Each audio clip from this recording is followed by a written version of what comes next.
Hello, welcome to sewing. This is the section on altering men's suits and tailoring, and we are going to go over some of the tools of the trade. These are my favorite things that I like to use when I am altering a man's suit. I have 35 years of alteration tailoring experience on men's suits, and believe that some of the things that I'm going to show you will give you a little quicker production, and you can either do these skills at home or you can use them. This is part of a certification program to certify in alteration and tailoring of men's suits. And so the first thing that I want to show you is you want a good pair of scissors.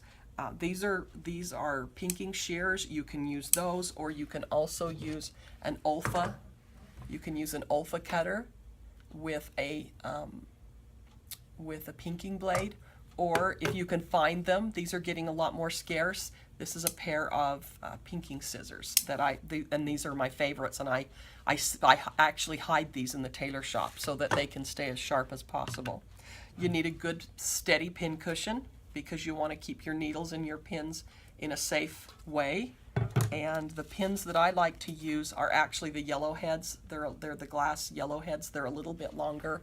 I don't know if you can see that. And then a nice low profile pin cushion to keep your needles and pins in. And of course a seam ripper is very important. This is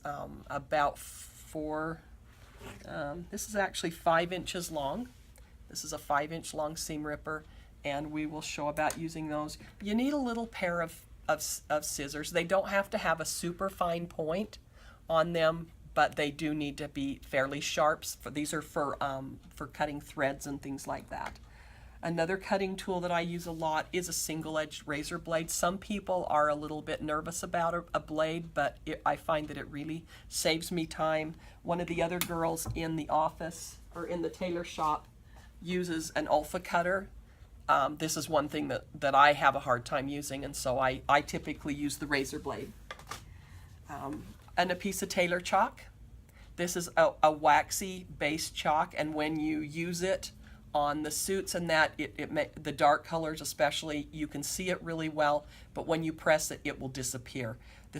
You want to be really careful using this on your grays, your tans, and your camels, because it can actually leave a little bit of what looks like a wet mark.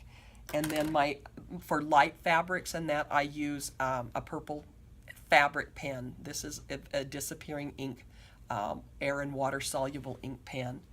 The other thing that's just I can't be without, my son actually made this, but this is a sleeve board that you use to get into small places, and I'll demonstrate the use of this.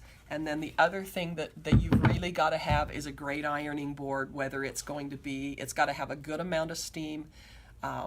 In my one shop, I use a Laura Star, which has its own boiler attached under the ironing board, and here we use an ironing board with an iron that is a gravity fed iron, and so either one of those will work.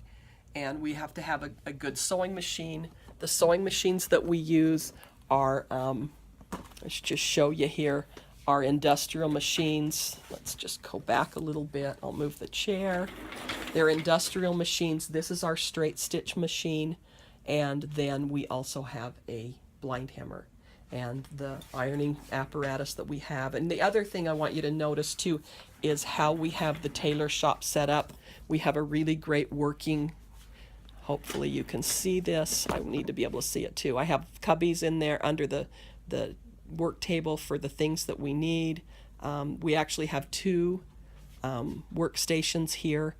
They are completely set up with independently. We have our industrial hammer, we have our industrial sewing machine, and we have our ironing board with the gravity. The tank is right here, you can see up right there. And then I have a few supplies on a shelf. Having a convenient tailor shop is really important, and I'm just so glad that you're here and part of this program, and I look forward to seeing you again.